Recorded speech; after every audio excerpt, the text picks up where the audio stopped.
Assalamualaikum warahmatullahi wabarakatuh. Hi everyone, good morning. How are you today? I hope you always fine and keep spirit. And welcome back to our channel SMK Pertiwi Siap. Okay, now we will learn about some text about explanation text. Do you know what is explanation text? Okay, check it out. An explanation text is a non-fiction text that is used to describe how or why things happen. It usually includes a sequence of events, explaining how, and provides reasons for a process or phenomenon.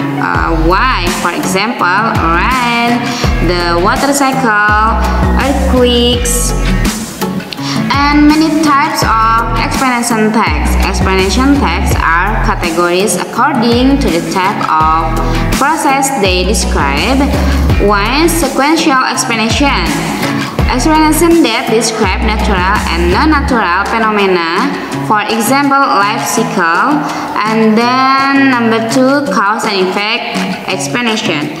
Explanation text that link cause and effect in explaining how and why an event occur, for example, holocaust.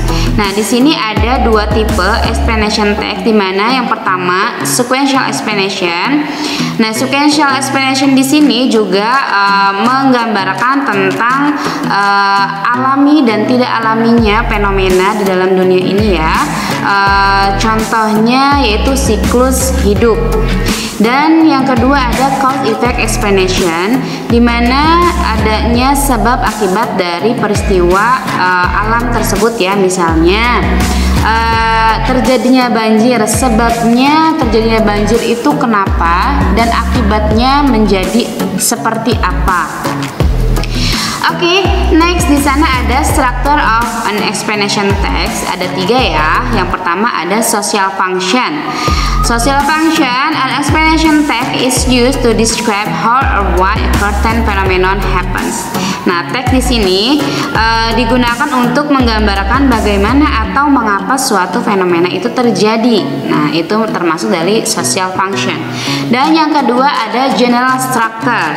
Ada beberapa general structure. Yang pertama, a title that identifies the topic to be explained, atau materi yang mengidentifikasi topik yang akan dijelaskan.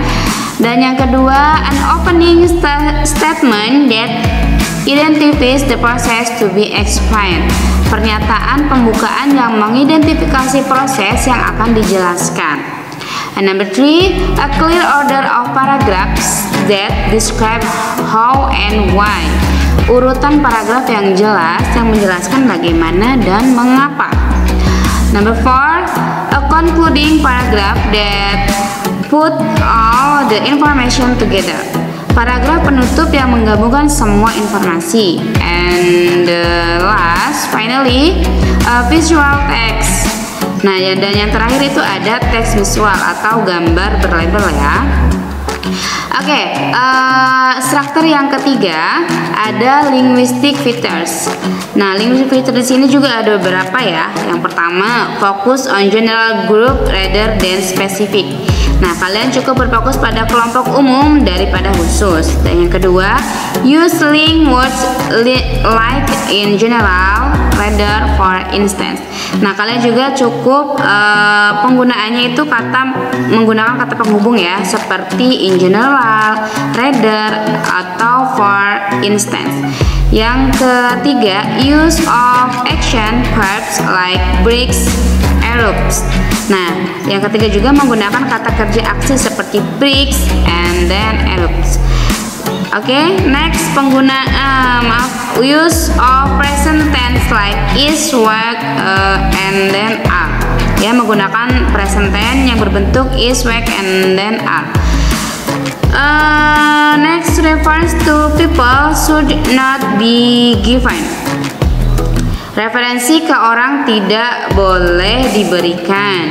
Dan passive voice may be used, dan menggunakan passive voice, use of technical terms and language relevant to the subject, menggunakan istilah teknis dan bahasa yang relevan dengan subjeknya.